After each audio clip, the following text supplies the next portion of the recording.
As we are meditating upon the title, we have an altar. நமக்கு ஒரு பலிபீடம் உண்டு என்ற தலைப்பின் கீழாக திருவசனத்தை தியானித்துக் கொண்டிருக்கிறோம். The altar gives you a supernatural authority. இந்த பலிபீடம் உங்களுக்கும் எனக்கும் இயற்கைக்கு அப்பாற்பட்ட அதிகாரத்தை கொடுக்கிறது. We know that Moses divided the Red Sea. இந்த மோசே செங்கடலை பிளந்தான் என்று வேதம் சொல்லியிருக்கிறது. And the same sort of miracle was replicated in the life of Joshua by dividing the Jordan. அதே போல யோசுவாவை கொண்டும் இந்த யோர்தான் நதியை பிளந்து பிரித்து தேவன் யோசுவாவை கொண்டும் அற்புதத்தை செய்தார். Let me tell this in this way. இந்த வழியிலே உங்களுக்கு சொல்ல விரும்புகிறேன். Miracle is miracle only when it is performed first time. அற்புதம் ஒரு முறை நடந்தால்தான் அது அற்புதமாக கருதப்படும். If you are trying to do something similar in the next time, it is not considered.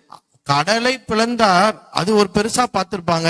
ஆனால் சாதாரண நதியை பிளந்தது ஜனங்களுக்கு பார்வைக்கு அது பெருசாக அது தென்படாததா இருக்கும். But let me tell, when you build an altar, நான் சொல்ல விரும்புகிறேன், நீங்கள் பலிபீடத்தை கட்டி எழுப்பும் போது then there is a change in the life of Joshua. யோசுவாவின் வாழ்க்கையிலே ஒரு மாற்றத்தை பார்க்க முடியும். In the 10th chapter 12th verse and 13th verse says like this. யோசுவா 10ஆம் அதிகாரம் அதன் 12, 13 ஆகிய வசனங்களில் இவ்வாறு சொல்லப்பட்டிருக்கிறது.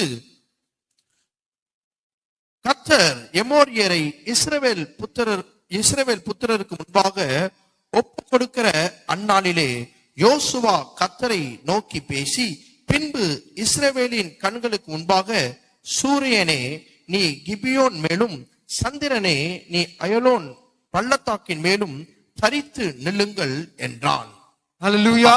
And the sun stood still and the moon stopped. அப்பொழுது வசனம் சொல்லி இருக்கிறது, சந்திரனும் சூரியனும் நின்றது.